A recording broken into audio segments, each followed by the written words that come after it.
How the top 1% of men over 40 build muscle without overtraining. I spent weeks analyzing recovery patterns in men over 40 who kept building muscle while training fewer days. What stood out wasn't magical programming, it was restraint. If you feel sore longer, weaker between sessions, or mentally drained from workouts, you're not undertrained, you're overdemanding the wrong systems. The top 1% build muscle by protecting one resource most men burn through unknowingly. Number 1. Overtraining is neurological before muscular mantra. We often treat our bodies like vintage engines that just need more high-octane fuel and harder revving to stay elite. The wrong way involves pushing until the muscles shake and form brakes, clinging to that outdated no pain, no gain mantra as the only path to a respectable physique at the office or the beach. My analysis shows this actually backfires. What to do instead? Prioritize nervous system integrity. I discovered that the real ceiling isn't your bicep strength, it's your signal strength. Your brain is the master controller. According to the Journal of Applied Physiology, central nervous system fatigue can reduce motor unit recruitment even if the muscle fiber is capable of more. If the battery is drained, the engine won't turn over, regardless of how much fuel you provide. I've found that many of us are essentially throttling our own progress by redlining the hardware before the software is ready. Think of your nervous system as a high-speed internet connection. Once the bandwidth is throttled, the data, which is your muscle growth, stops moving, no matter how many tabs you have open. We want that quiet luxury of fitness, the kind of power that looks effortless because the connection is seamless. Those with chronic fatigue or high-stress careers should be cautious. Try reducing your set volume by 20% to keep that bandwidth open. Before we dive into the specific movements, drop your name and where you're watching from in the comments. We'd love to hear from you. Number 2, muscle grows when signal clarity stays high. We've reached a stage where we value the precision of a tailored suit over the bulk of a generic one, yet many still train like they are trying to break a machine rather than tune an instrument. The wrong way is the accumulation of junk volume, those extra grinding sets that only serve to make you sweat rather than stimulate. This creates noise that drowns out the growth signal. My research suggests that once you cross into that territory of mindless repetition, you aren't building a physique. You are simply managing a decline. What to use instead? High-intensity, low-volume precision. Quality movement is a dialogue with your biology. I've analyzed how the body prioritizes resources, and when the signal is clear, the body responds with adaptation and lean tissue growth. When it's muffled by exhaustion, the body responds with inflammation and cortisol spikes. I discovered that the most athletic men in our bracket aren't the ones staying in the gym the longest. They are the ones who exit the moment the signal begins to flicker. A whisper heard clearly carries more weight than a shout lost in the wind. By focusing on the quality of the contraction over the quantity of the movement, we maintain that sharp, quiet luxury, aesthetic that commands respect without trying too hard.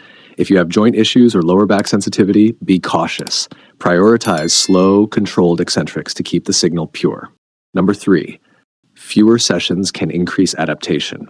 We often carry the burden of believing that more hours logged in the gym equates to a higher status of fitness, but that is a young man's fallacy.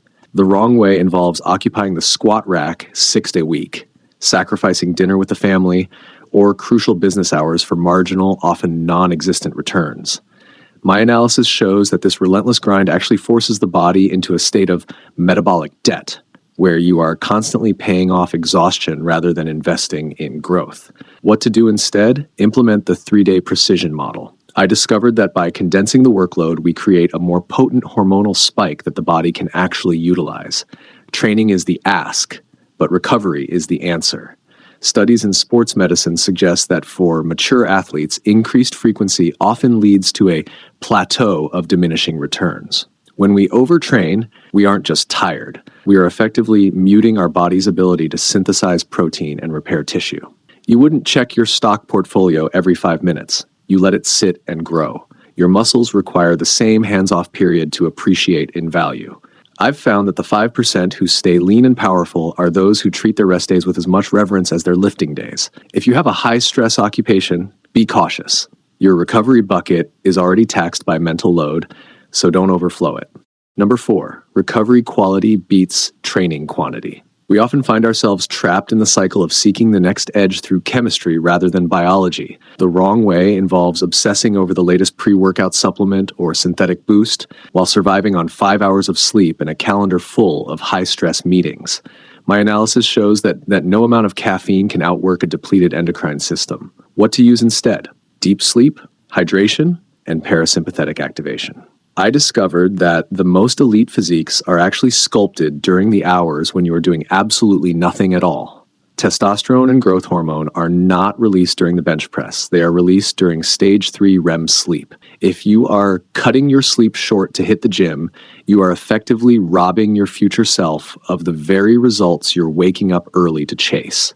The elite 5% don't just rest. They actively manage their cortisol levels to keep the body in a constant anabolic state. I found that the secret isn't more effort. It's the transition into the parasympathetic rest and digest mode as quickly as possible after a stressor.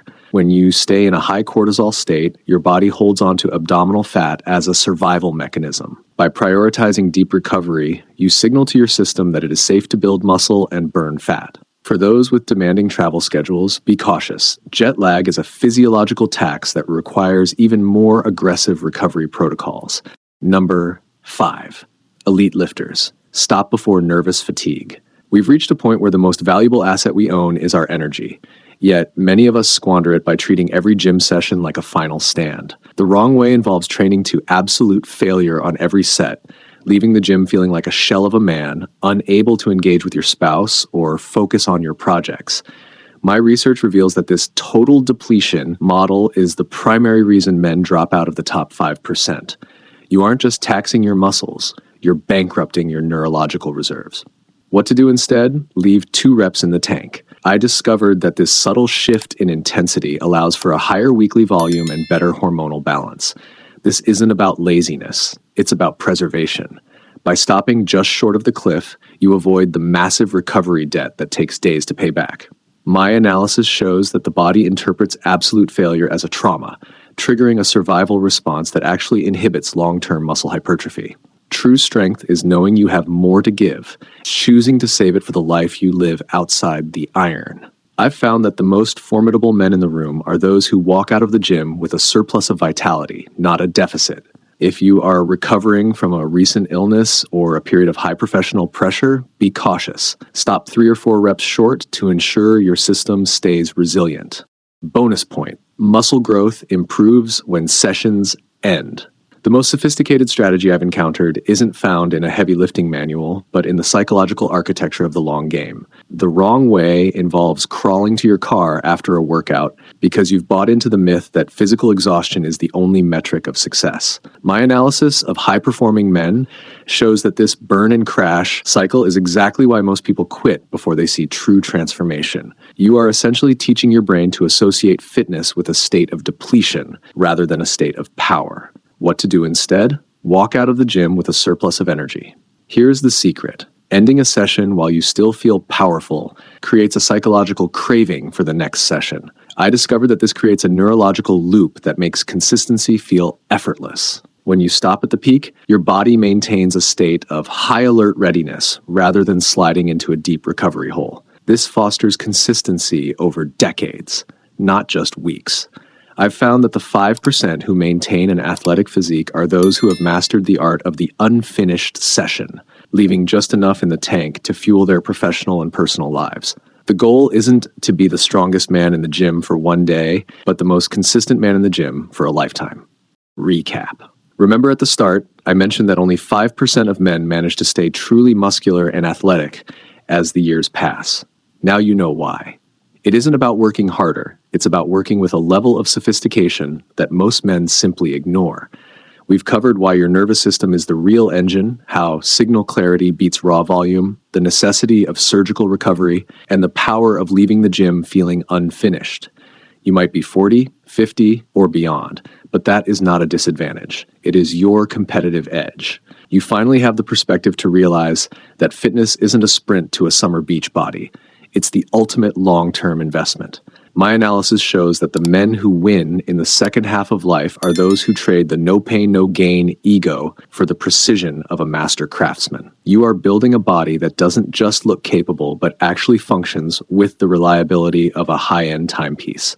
This is exactly what we explore on this channel, the intersection of deep biology and high-performance living. If having a clear roadmap for your physical longevity is useful to you, subscribe. I post regularly about these refined strategies so you can stay in that elite 5%. Hit the bell so you don't miss the next deep dive. You aren't too old. Most men just quit too early. Feel free to suggest a topic you would like to watch next in the comment section. We will notify you once it's posted. And if you want to dive deeper, check out this video next.